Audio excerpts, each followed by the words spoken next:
Hi friends, and welcome back. It has been a little over 1 year since I've made the first video about the street dogs of Pristina. If you haven't watched it, I recommend you do so. It will provide a bit more context for this video. In this past year, I have actively tried to turn a blind eye to the stray dog situation, but I have failed miserably. During this time, I fostered 5 more dogs and had to bury 1 more. In this process, I found support and guidance from multiple communities of citizens, everyday people just like me, who with their own time and money do what they can to alleviate the suffering of street dogs. And this is what I want to talk about in this video: the community, both online and in real life, who mobilize at a grassroots level as independents to help dogs.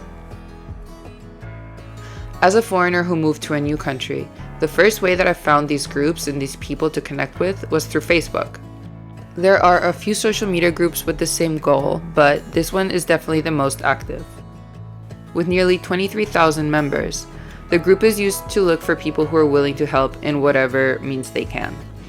For example, urgent cases of dogs that need medical attention are often shared, looking for sponsorships or for people who can pay off vet bills or individual cases, and also to report individuals who harm dogs, which unfortunately is a very common situation.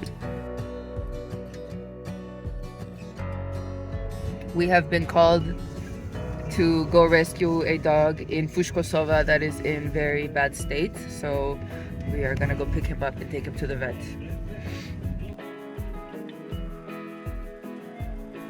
Last December, somebody posted this photo of a pit bull that was so malnourished and so skinny it was in critical condition. In the post, they were looking for somebody with a car who could find the dog and transport it to a dog hospital for medical attention. My friend and I volunteered for the task. We drove to a remote part of the city where he had been spotted, and after 1 hour of driving around, it began to get dark and we did not find the dog. So unfortunately, we aborted the mission for the day. Right now, the sad thing is I'm starting to feel numb to these situations, you know? I guess we can say my expectations are low.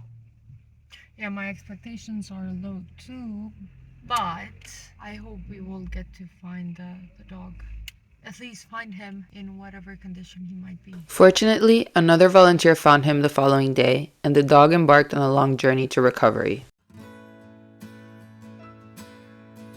Another way that these groups are used is by owners to report their lost pets. But unfortunately, more often than not, it is the other way around. It is local citizens reporting clearly not stray dogs that have been abandoned by their owners. I mentioned this in the last video, but this is such a common occurrence: the devastating reality of their owners dumping their pets in the streets or at the local park when the pet no longer suits their lifestyle. Personally, these online groups have been indispensable to support my own dog rescue efforts. As a foreigner who does not speak the local language and does not always understand the local ways, asking for local advice and support has empowered me to relocate 3 dogs ever since I moved here. So how does relocation really work? This is such a complicated process that I'm only going to give a quick overview. But the reality is that most activists are seeking to relocate dogs strictly abroad. I have been highly encouraged so many times by local people not to give dogs up for adoption to a local family. I know this sounds really harsh, and of course there are many people locally who love and properly care for their pets, but unfortunately they are not the majority. So finding a dog a local family is not perceived as a sustainable choice, for the risk that exists that they will eventually end up back on the streets. Rehoming a dog abroad is a long, tedious, and very expensive process. People in the community have developed their own routes of relocation. While some have contacts in different places across Europe, a lot of the dogs actually end up in Canada and the US. Many of the leaders in this community are Kosovo citizens that live abroad, and from their respective countries, they organize and manage relocation processes every single day. This is not something that they get paid for, and of course this is done on top of their full-time job. Getting a dog from the streets of Kosovo all the way to their forever home is a process that involves many different players from beginning to end. In summary, this is how it goes. You find a puppy or a dog on the street, you take it home. The first thing you need to do is get all of the vaccines. The dog will also need an international microchip and a teeter test, which is a blood test that ensures that the dog does not have parasites or diseases. These 3 steps can take a minimum of 3 months, but a more realistic time frame would be 6 months. During this time, you must keep the animal safe. If you can't keep the dog in your own home, then you have to pay for a foster. You should also be preparing to find a family that wants to adopt the dog abroad. And once you find this family, you have to arrange the travel, and the dog must have a travel volunteer, which is an individual that will accompany them all the way from point A to point B. The amount of people and money it takes to see this entire process through for a single dog is a lot. I wish I could make a video about the leaders and heroes that pioneer this work, but somehow exposing them could put them in danger. Work that should be seen as nothing more than hard, honorable work is often tainted for going against a broken government system. Culturally, it is also greatly frowned upon to spend money on needy dogs when it could be spent on people. In one situation, I offered to help a neighbor by paying for their dog to stay at a dog hotel over the holidays. When they denied my offer, I later learned that they would be deeply embarrassed if their extended family found out the money was spent on a dog. Understandable to a certain degree, when there are still many people living in poverty, spending money on dogs may seem almost disrespectful to a lot of people. These are the kinds of cultural things and societal rules that you really only understand once you're there. I often joke that I had become the crazy dog lady of my neighborhood. People saw the attention I gave to stray dogs, and in multiple occasions, a puppy was dumped in my yard. For 2 years, my home became a revolving door for rescues. Some stayed a few days, others a few months, all with the hopes of making it to Europe or North America. Not all efforts were successful.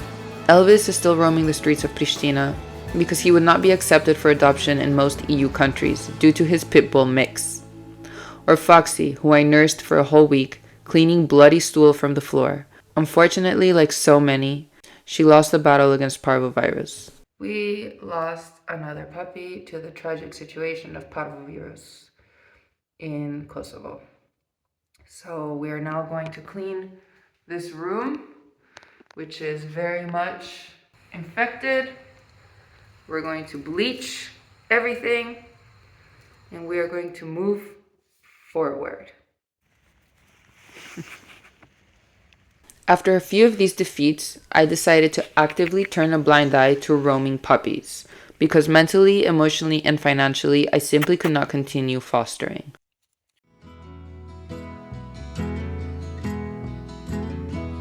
But they were not all failures. Amongst the dozens of efforts, there were 3 successful ones. Starting with Loreta. She was my very first rescue. I could not believe how cute she was when I saw her at the park. This rescue was a rude awakening to how difficult it is to carry the process through. I was still a rookie and I thought her cuteness was enough. Oh, how naive I was. Mango was my second rescue. He was dumped in my yard on a rainy day. He was so tiny I was scared I could squish him with one hand. He faced a lot of health issues and injuries over the next few weeks, but after many visits to the vet and a lot of rest, he was a healthy boy. And my final rescue just a few months ago was Grizzly, who with the help of many other people in the community turned out to be my quickest rescue, and he made it to his forever home in record time. All 3 of these dogs now live in Germany with their new families. None of this would have been possible without the support of these communities, who do what I managed to do in 2 years, yet every single day. The work of these communities is unfortunately not enough to fix this issue. Real government action and massive sterilization campaigns is the only thing that will create real lasting change. If you have watched this far and this is a cause that you care about, please consider donating to these hardworking grassroots organizations. You can find all of the info in the description of this video. Yet again, thank you so much for watching.